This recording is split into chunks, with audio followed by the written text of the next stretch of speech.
So when we are trying to choose options for sunscreens for babies and kids, there are always a few things I like to tell families to remember. Because babies and kids are not small adults. Their skin is more sensitive. So we're trying to make sure we're choosing sunscreen that's best and safer for them. I'm Dr. Nkirik. I'm a pediatrician and pediatric area doctor. And in this video, I'm going to be talking a lot about sun safety.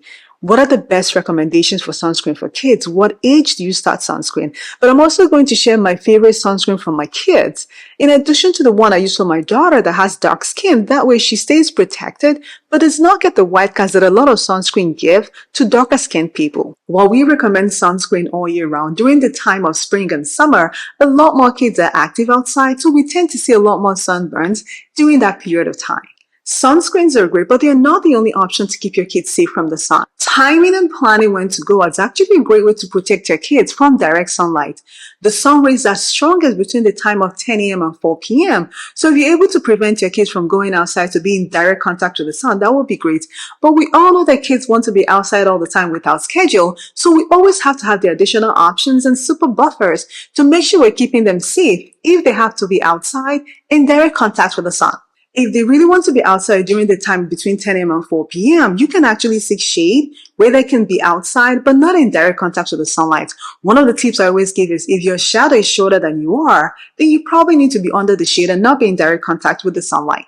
A second option is keeping them covered, and this is even more important than babies who cannot get as much sunscreen as kids can. Babies' skin are more sensitive and tend to sustain more burn injuries if exposed to the sunlight that kids or adults can actually get exposed to. So we always recommend for babies who are younger than 6 months, keeping them covered with lightweight clothing, long sleeve, long pants, wide brim hats to cover their head, and also their ears that can cover their faces. We always recommend sunglasses. Yes, it might look fancy and great, but that actually helps protect their eyes from direct sunlight.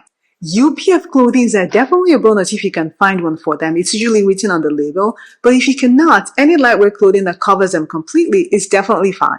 For long outdoor events that you know you're going to be outside with them for a longer period of time, bring a canopy, a huge umbrella to make sure even when they're protected with the clothing, they'll still under a shade to provide double protection. Here's a tip that's always worked for me. When you're going to buy this clothing for your older kids or maybe toddlers, go with them and let them help you choose the glasses, the wide brim hats, the clothing. When they choose this, makes it more likely for them to know they're involved with choosing their clothing, but increases the likelihood of them wearing them when you put it on them. Of course, the babies might not necessarily have an option because they're not old enough to choose, but the toddlers and little kids, making those choices might help them wear them more and keep them protected every time they go out in the sun. And of course, back to the most important discussion for today, sunscreens. How do we actually choose what sunscreens are safer and better for babies and kids? The sunscreen aisle is one of the most confusing aisles ever. For babies and kids, here are a few things I always want families to remember. When you walk into that aisle, these are the things that go into your head when you're choosing sunscreen. Number one, always choose one that says broad spectrum. So that means it protects against both UVA and UVB rays. UVA causes wrinkles and loss of elasticity of the skin, but UVB rays also increase your chances of skin cancer. So you definitely want them protected from both. So always look at the box and make sure it says broad spectrum. Number two, choose one that has a sun protection factor, which is SPF, more than 30. So the recommendation by American Academy of Pediatrics says 30 to 50. I tend to go with the 50 option. May not necessarily make a difference, but at least make sure it's more than 30. Anything less than 30 does not actually provide enough sun protection for them. So look at the content, make sure it's SPF more than 30. Choose one that says water resistant. Kids are always going outside to play in the water. It might be the beach, it might be the pool, or just a random faucet play outside of the house. So choosing one that's water resistant makes it less likely for it to get washed off as soon as they hit the water. Because if a kid is outside and using one that's not water resistant, once they hit the water, it gets washed off. It's not giving them the protection they need. So always take a look at it. Make sure it also says water resistant, because that's definitely a plus. And number four, I always like to say fragrance-free options. My daughter has eczema. Generally, kids that have sensitive skin tend to react more to more additional products. So if you have one that's fragrance-free, that might be much better for any baby and kid. But of course, if your kid has sensitive skin, it might even be best to choose ones that are fragrance-free. So there are two main categories of sunscreen, and they do basically different things on the body. There is a chemical sunscreen, and there's a mineral, what they also call physical sunscreens. Chemical sunscreens are absorbed into the skin. They absorb the UV rays when you come in contact with them and then converts the UV rays to heat and then releases out of the body. Their main ingredients are carbon-based compounds like alpha-benzone, oxybenzone, a whole lot of big words, and they're not necessarily our preferred for kids. They're a little more irritating to the skin compared to the physical sunscreen, and they actually don't start acting until about 15 to 20 minutes after it's been applied. The second category is the mineral sunscreen. It's also known as a physical sunscreen, and it sits on top of the skin and reflects away the UV rays when it comes in contact with your skin. The main content for mineral sunscreens are titanium oxide and zinc oxide, and we generally prefer this for kids because they are more gentle and safer for kids and babies. Mineral sunscreens also start to act immediately after application to the skin, so your kids don't have to wait 15 to 20 minutes for protection to start, as happens in the chemical sunscreens. Now, here are my favorite options and the ones I actually use for my daughter and the ones I've tried before and did not necessarily like.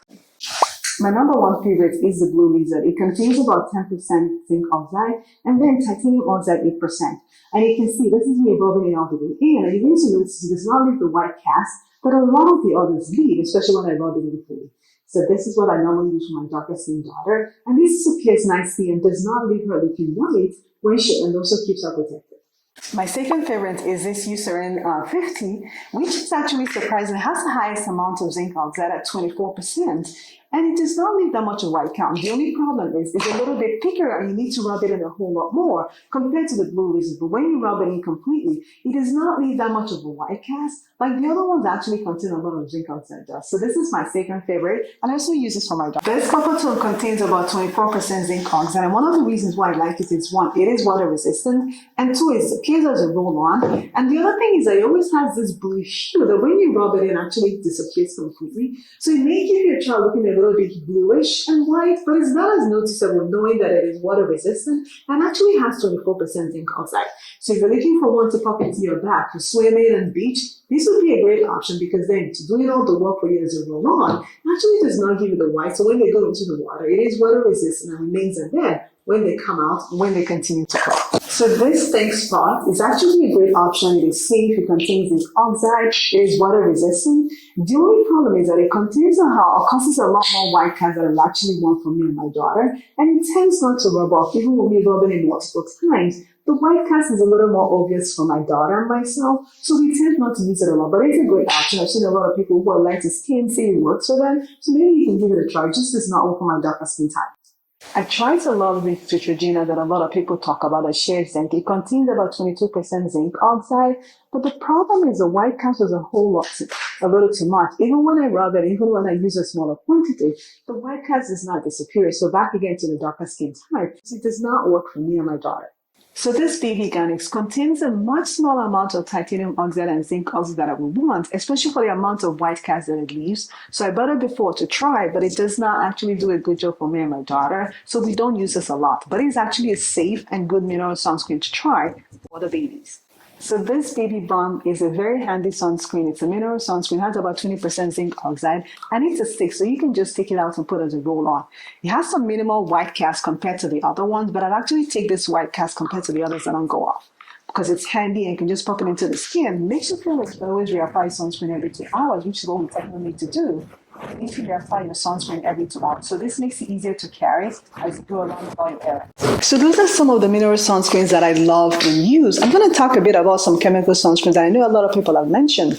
Just some thoughts about it. Again, I don't like to say that chemical sunscreens are dangerous and harmful. I just want us to prefer to use mineral sunscreens for babies and kids, just to make sure we're getting them something that's more gentle and safer for them. So this is a Black Girl sunscreen. There was a recent review about this sunscreen on TikTok, so I got it and wanted to try it. It is light, it's amazing. It does not give you the white cast that a lot of other sunscreens give you. The only problem I have is this is a chemical sunscreen, which technically contains a lot of the carbon compounds that I don't think is completely safe for kids. So I wanted to think about, is it a great option for kids who are darker skin? As you can see, it's already disappeared. It's not giving me a white cast like the other ones because it's lighter, but it is a chemical sunscreen. Is it a sunscreen I want to use all the time for my daughter? Technically, personally, no, but it is one that I want to try on her, especially when she's going to places that are making more obvious to see the sunscreen.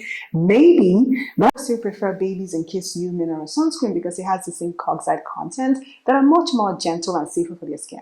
So these two sunscreens are written kids, they're water resistant, they're broad spectrum, but I want you to always look at the containers. These are actually chemical sunscreens, they're not mineral sunscreens. Just because a lot of things are written kids does not mean it's technically safer or more gentle for kids. So these are both carbon-based compound sunscreens, so they're not mineral sunscreens. I would probably have you take a look at the content. If you're seeing the avobectone, oxybentone, It's not that it's dangerous, but I would probably prefer you to choose ones that have zinc oxide and titanium oxide.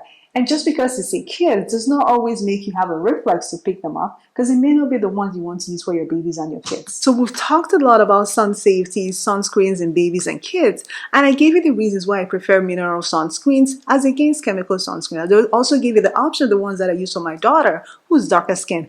I am curious to know what you use for your babies and kids, what questions you have about sunscreens. What do you use for them that does not leave a white cast? I'm always hoping to expand our product line more. So please let me know in the comment below. Again, thank you for watching and I will see you in the next video.